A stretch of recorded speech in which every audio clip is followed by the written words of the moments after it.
sore teman-teman terkasih.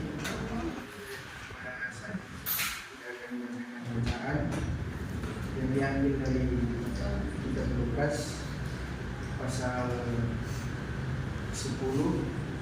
ayatnya yang ke-30 sampai 37. Adalah seorang yang turun dari Yerusalem ke Yeriko.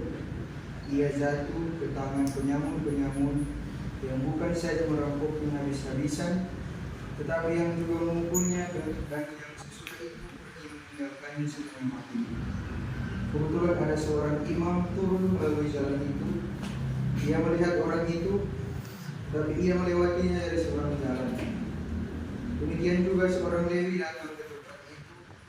Ketika ia melihat orang itu, ia melewatinya dari seberang jalan.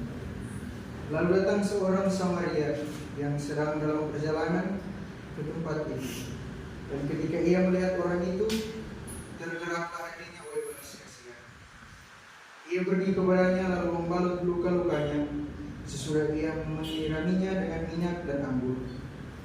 Kemudian ia menaikkan orang itu ke atas keledai tunggangannya sendiri, lalu membawanya ke tempat penginapan dan merawatnya. Keesokan harinya ia menyerahkan 2 dinar kepada pemilik penginapan itu, katanya, "Rawatlah dia, dan jika kau belanjakan lebih dari ini, aku akan menggantinya waktu kembali."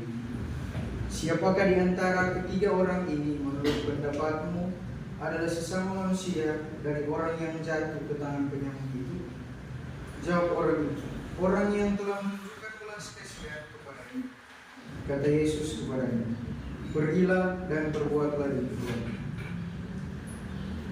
Demikianlah bacaan kita pada sore hari ini. Saya akan membacakan renungan yang saya ambil berjudul Tantangan Iman. Setiap orang pasti dalam hidupnya selalu mengalami tantangan. Yaitu seorang rohaniwan atau seorang awam, tak peduli dia itu tua atau muda, tak peduli itu jabatan yang tinggi atau jabatan yang rendah, mau dia orang kaya atau dia orang miskin. Tetapi bagaimana caranya kita menghadapi tantangan iman kita sendiri? Dalam bacaan yang saya baca tadi, Tuhan Yesus memberikan kita 3 contoh tipe orang. Yang pertama adalah seorang imam, yang kedua seorang Lewi, dan yang ketiga adalah seorang Samaria. Mereka bertiga menyikapi tantangan iman yang sama.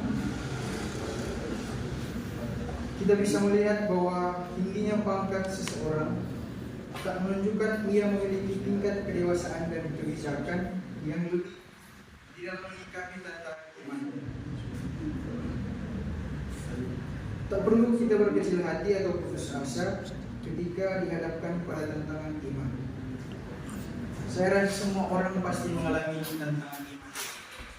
Mungkin teman-teman dari rumah mau pergi ke kampus atau dari rumah mau kemana pasti sering mengalami tantangan iman. Tapi kita harus berpikir bagaimana kita menyikapi tantangan ini. Pikiran dewasa dengan kebijakan yang kita ambil. Dalam kita menyikapi tantangan iman yang Tuhan Yesus berikan kepada kita, janganlah kita melihat teman yang ada di sebelah kanan atau teman yang ada di sebelah kiri kita. Karena pasti tantangan iman kita dengan Tuhan itu berbeda. Contohnya, jika kita pergi